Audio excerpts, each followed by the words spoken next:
Hello guys, good morning. Ngayon magluluto ako ng chicken broccoli. Ito yung chicken.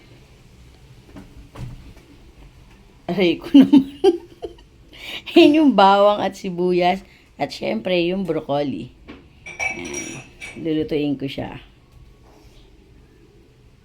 Guys, mainit na yung kawali.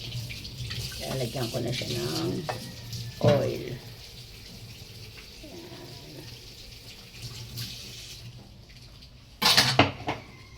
Dahil mainit na siya.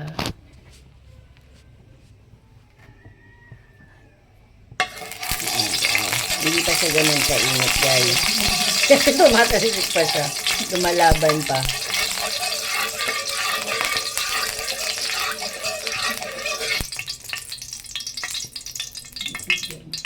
Yan, lalagay na ang garlic.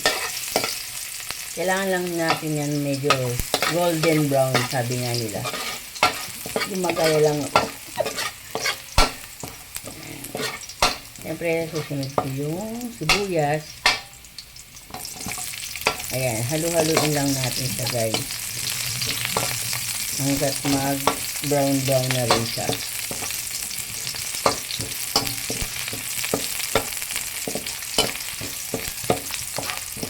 So, pag medyo brown-brown na, isusunod ko naman ay ang chicken.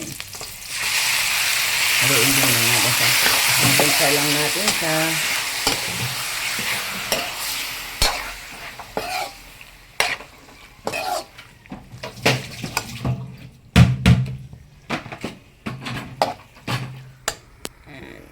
Guys, nasangkot ko na siya. Ngayon naman, lalagyan ko ng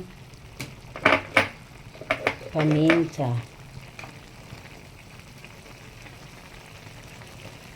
Para sa pagsangkot siya niya.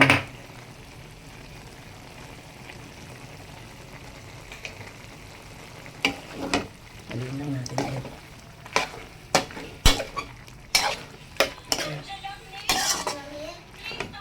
Konti na lang po. Maluluto na to.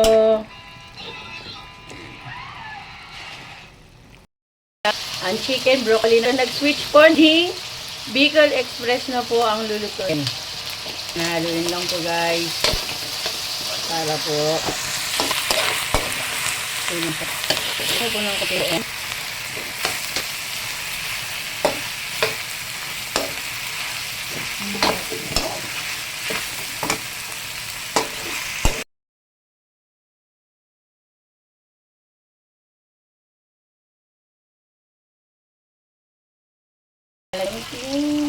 Pinagpakulong ko. Saan ko ba yan? Lalagay ko na yung gata. Kasi Bicol Express na siya, hindi na sa chicken broccoli. Luko, yan na. Tayo lang natin kumulo yan, guys. Pagka nga nihiwain ko, nilalagay na yung sili at pechay ang ilalagay namin. Yan, guys, hindi lang siya natin siyang kumulo. Nilagay ko na batag to, pechay. Haluin lang natin, guys, para sige.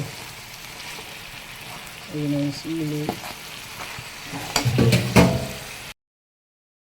Guys, pag ganyan kasarap ang luto nyo, ang lulutuin nyo talaga mapaparami kayo ng rice. Magkakaroon na siya ng lagyan pa natin ng konti.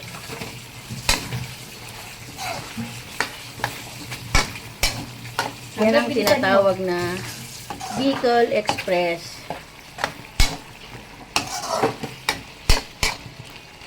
Yan, guys. Kakain na tayo maya-maya. All good.